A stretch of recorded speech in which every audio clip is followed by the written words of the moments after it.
Hey guys, welcome back to my series on ATI and IBLP. Today I'm going to be talking about my personal experience and kind of how I came out of ATI and worked through some of the issues left over from those teachings. So I have filmed this, I don't know how many times, I feel like 7 times. It's hard to put into words the things that I've been through, but I think it's important to talk about these things. I feel like in my community, not very many people talk about it publicly. And I know there are other young ladies, other women who are going through the same kind of issues. And I hope that it's helpful in some kind of way. At the very least, that it can be encouraging that you're not the only one who is going through a hard time processing whatever it is you're trying to process. So, as I've talked about in previous episodes, I was in ATI from ages 7 to about 16 or 17. I think during the time that I was a teenager, we went to a church that had a youth group, and the church was a little bit more conservative.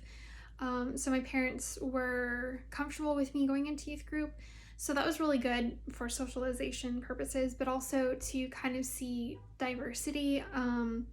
We were all relatively conservative, but I had some friends who, listened to contemporary Christian music, and I had some friends who, wore pants and things like that. And so I was able to be around a group of people who had differing thoughts and beliefs. So that started to open me up to maybe, thinking that it's not either or. It's not either you are like me and you're good, or you're not like me and you're bad. And then I think going to college was also really good. I did go to an extremely conservative college that was just as controlling, but I had a lot more freedom because I was in dorms, so they couldn't always be watching over me. And again, I was around other young people who had differing beliefs. Everyone was fairly conservative.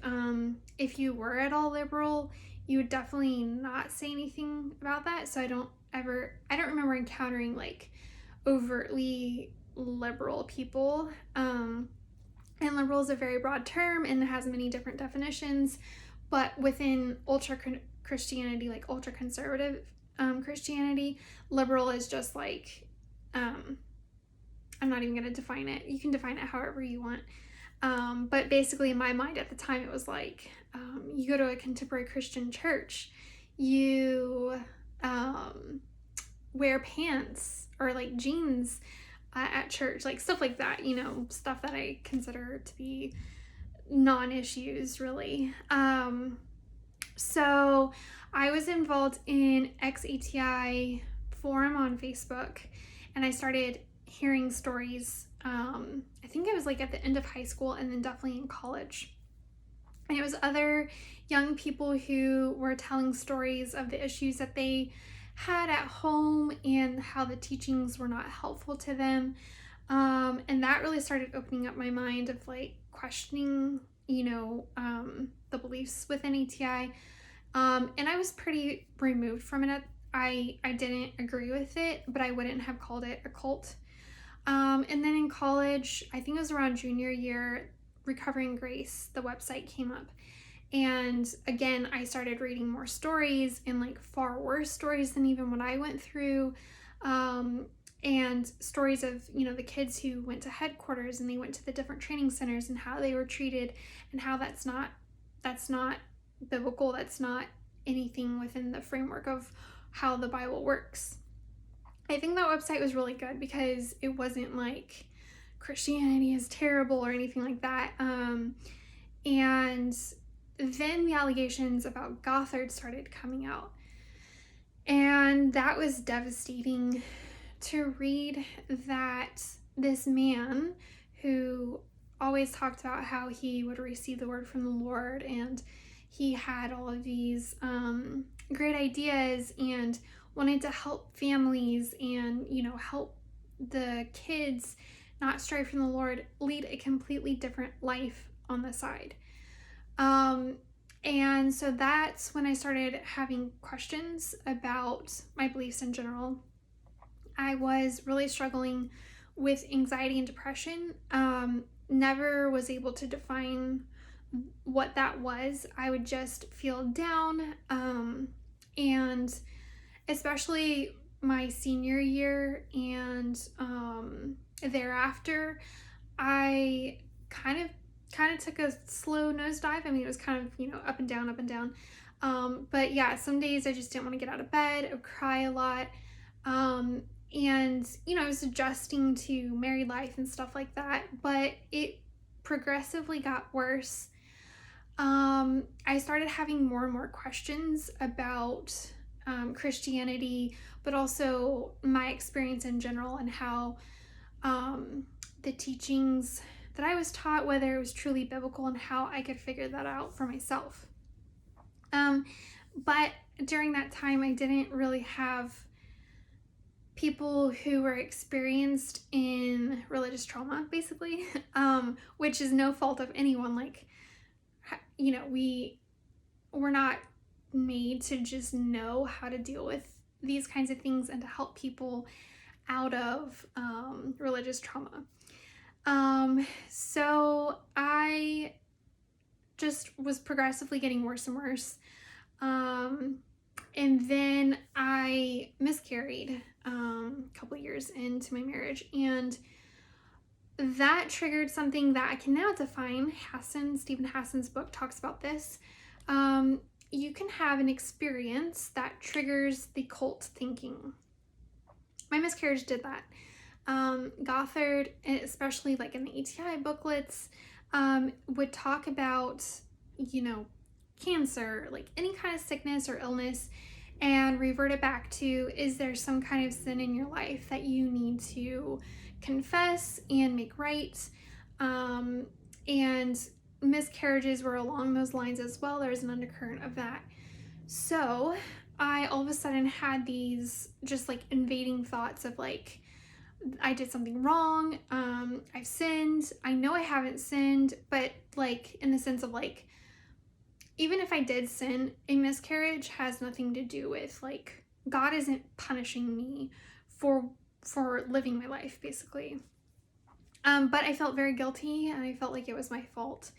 And by the way, like, I don't even know that this was a viable pregnancy, like, didn't check anything like that. So, all of a sudden, I could not go to church without hearing those invading thoughts over and over again. Any verse that was brought up, any verse that was taught, just like, it didn't matter what it was. If it was related to the Bible, all I could hear was the ATI teachings that were different than what the pastor was preaching. So I would always be like, well, who's right? Who has the final say on what this verse of scripture means?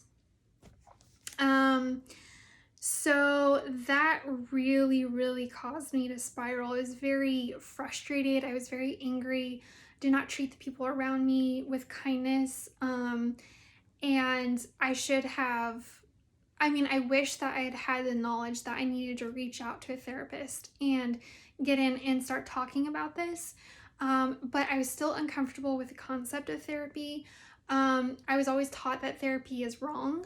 That, a therapist is secular, psychology is secular, and it's not biblical. So they're going to try to tell you things that are not, that basically contradict scripture. But a friend of mine actually invited me to join a mom's group on Facebook, and I joined another one where, again, there was a group of women who were both conservative and more on the liberal side. And they would have threads on how they were going through depression, going through issues in their lives, and they needed to go to therapy, and that it was okay to do that. And these were like what I felt like were good Christian women. And so that started to open up my mind, and then also medication.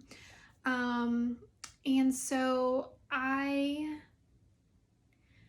even though I was listening to the information that they were providing, I think I don't know if it's my personality and coupled with the teaching in ATI, but I didn't want to put in the work. I thought that it would just go away, or that I didn't need to, I don't know, like, it would just go away eventually, especially with the whole concept of just praying and meditating on scripture.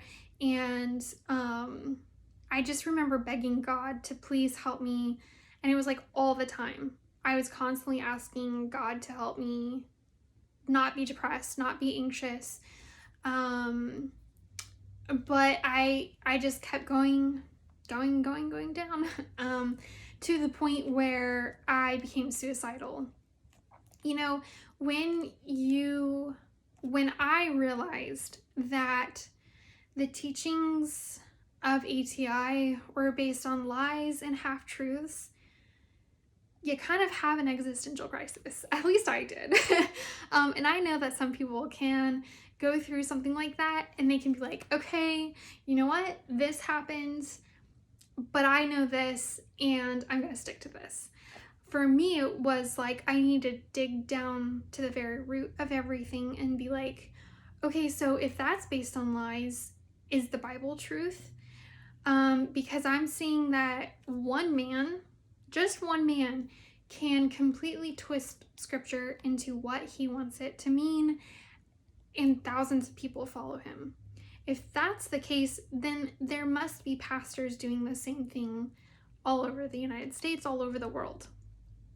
If that's true, who gets to decide what scripture means and tell people, like, you can believe this, but you can't believe that? So I went down the rabbit hole. I started researching. I started reading. I was listening to podcasts. I was doing all kinds of things. And I needed to stop going to church. It was too overwhelming for my brain to handle what was going on in my mind and what was being taught to me. And I stopped wanting to be around people. I did not like large crowds. I would become extremely anxious. And I just wanted to be home all the time. But that was not supported. Most people come from the background of, you need to be in church, don't leave church. And then the pastoral counseling I received was horrible. It drove me into further depression and closer to the edge of, like, I don't know what I'm supposed to do, but I definitely don't want to have to deal with this, and was contemplating suicide again. Or not again, but it was just driving me further towards that point. So then I finally decided I have to do something about this. I have to go to therapy. And the support that I had at the time, I did have some support, but I was met with a lot of, like, be careful, because therapy can be bad. You need to make sure they're Christian and they're telling you the right things. And I was just like, I don't care. I did end up going to a Christian therapist, and she really, really helped me with my self-esteem and just, like, understanding who I am outside of the beliefs that I had, because I honestly didn't know who I was. I didn't know what my purpose in life was besides what ATI told me my purpose was. And my purpose was just to be married and have kids. So when you feel like your purpose, like the purpose that you were taught, was a lie, I suddenly felt like everything was ripped out from under me. Like, what's my foundation? Why do I believe in the Bible? Why do I believe in anything? What morals do I believe in, and why do I believe in those morals? Is it because somebody told me that that's what it's supposed to be from scripture, or does the Bible actually tell me that these are the morals that I should live by? And it was very frustrating. I mean, just thinking about it makes me frustrated. It's like, nobody should have to go through that. So I'm going to start part 2 in just a few minutes, or next episode. I'm getting to the 15-minute mark, so I will talk to you guys later. Bye!